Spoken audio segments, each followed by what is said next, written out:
क्या team India Bengaluru में खेल रही थी? नहीं, जिस तरीके से टीम इंडिया का परफॉर्मेंस था तो उससे तो ऐसा लग रहा था कि यह मैच न्यूजीलैंड के ऑकलैंड में खेला जा रहा है, क्योंकि जिस तरीके से टीम इंडिया ने अपने बैटिंग में जो परफॉर्मेंस किया है उससे तो ऐसा ही लग रहा था। और जिस तरीके से बॉल स्विंग हो रही थी और ख़ास करके टीम इंडिया के जो बैटर थे वो जिस तरीके से फास्ट बॉलिंग के आगे असहाय नजर आए, उससे तो ऐसा लग रहा था कि यह पिच बेंगलुरु की नहीं बल्कि कोई फास्ट पिच है। क्योंकि इसके पहले भी देखा जाए तो टीम इंडिया फास्ट ट्रैक जितने भी होते हैं जहां पर बॉल स्विंग होती है वहां पर बिल्कुल असहाय सी नज़र आती है। 2019 का वर्ल्ड कप सेमीफाइनल जिसमें मैट हेनरी ने जिस तरीके की बॉलिंग की थी उससे टीम इंडिया एक आसान सा सेमीफाइनल भी हार गई थी, और यही कुछ बेंगलुरु में भी हुआ।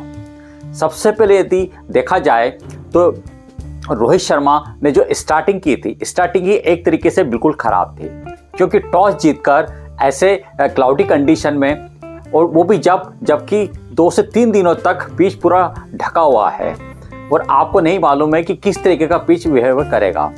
खास करके जब उसमें दिख रहा था साफ की मॉइस्चर है, और आने वाला जो 1 घंटा स्टार्टिंग का वो बड़ा एक तरीके से अग्नि परीक्षा के समान हो सकता है।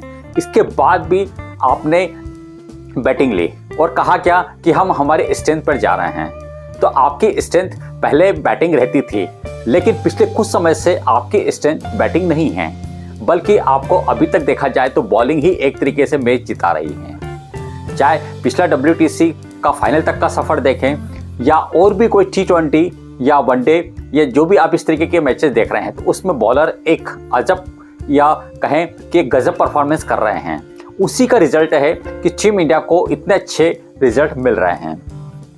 अब बात की जाए यदि इस मैच की, तो इस मैच में इस क्लाउडी कंडीशन को देखते और वो भी जबकि मालूम है कि आने वाले 3 से 4 दिन तक रेन हो सकती है, उसके बाद भी आपने 3 स्पिनर खिलाए और 2 फास्ट बॉलर और मोहम्मद सिराज को लिया गया है, जबकि आकाशदीप जो कि बैटिंग भी कर लेते हैं उनको नहीं लिया गया। यदि आपको वैसे तो 3 फास्ट बॉलर लेना था, क्योंकि जिस प्रकार की क्लाउडी कंडीशन है उसके हिसाब से तो लगता था कि यहाँ पर आपको 3 एक तरीके से पेस बॉलर खिलवाना थे, लेकिन यदि आपने 2 भी खिलाए तो उसमें मोहम्मद सिराज का कहीं से कहीं तक नंबर नहीं लग रहा था। क्योंकि यदि बांग्लादेश के अगेंस्ट बात की जाए तो बांग्लादेश के अगेंस्ट आकाशदीप ने जिस तरीके की बॉलिंग की है और बॉलिंग के साथ साथ वो बैटिंग में भी आपको कुछ अच्छा परफॉर्मेंस देते हैं। वहीं यदि देखा जाए टीम इंडिया की बैटिंग की, तो टीम इंडिया का जो टॉप ऑर्डर है वो बिल्कुल एक तरीके से लय में नजर नहीं आ रहा है। पिछले कुछ समय से देखा जाए, खास करके रोहित शर्मा और विराट कोहली जो कि टीम इंडिया की बैटिंग की एक तरीके से की है, उनके इर्द गिर्द टीम इंडिया की पूरी बैटिंग एक तरीके से घूमती है। लेकिन उसके बाद भी रोहित शर्मा तो इस तरीके से खेल रहे थे कि वो लग रहा था कि उनको T20 का खुमार अभी तक उतरा नहीं है। आगे बढ़कर वे एक बड़ा शॉट मारने गए और उसके चक्कर में वो बॉल्ड आउट हो गए। वहीं विराट कोहली की बात की जाए तो विराट कोहली तो ऐसा लगता है कि वैसे भी इंडिया में नहीं रह रहे हैं, वो इंग्लैंड में रह रहे हैं। जब भी कोई मैचेस होता है तो कुछ समय वो पहले आते हैं, वो टीम इंडिया को ज्वाइन करते हैं। तो कहीं ना कहीं ऐसा लग रहा है कि उनकी जो बैटिंग है उसको देखकर नहीं लगता है कि उनकी कोई एक लंबी प्रैक्टिस हुई होगी, क्योंकि यदि देखा जाए तो उनकी जो बैटिंग है उसमें कहीं ना कहीं कुछ ऐसा लग रहा है कि उनको कुछ मैचेस की और ज़रूरत है। क्योंकि पिछले कुछ समय से हम देखते आ रहे हैं कि टीम इंडिया जो है वो खास करके टेस्ट की यदि बात की जाए रेड बॉल की, तो रेड बॉल में इस तरीके की प्रैक्टिस नहीं होती है। क्योंकि इसके पहले देखा जाए तो 2 बांग्लादेश के अगेंस्ट टेस्ट हुए थे, लेकिन उसके पहले विराट कोहली की बात की जाए तो उनका एक लंबा समय था, उन्होंने इंग्लैंड के अगेंस्ट जो 5 टेस्ट हुए थे वो भी नहीं खेले थे।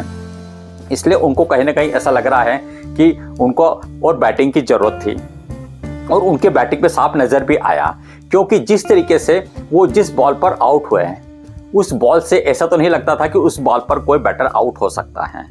वहीं सरफराज की बात की जाए तो सरफराज को यह नहीं पता है कि उनको मौका किसकी जगह मिला है और कितने मुश्किलों से मौका मिला है। और आप इस तरीके से, जबकि आपके सामने 2 बड़े बैटर रोहित शर्मा और विराट कोहली आउट हो गए, फिर भी आप इस तरीके का शॉट मार रहे हैं। इस तरीके के शॉट कहीं से कहीं तक उस सिचुएशन के हिसाब से उचित नहीं लगता था। वहीं KL राहुल की बात की जाए तो वो लेग साइड की ओर फ्लिक करने गए और उस समय इस तरीके का शॉट मारने की कोई ज़रूरत नहीं थी।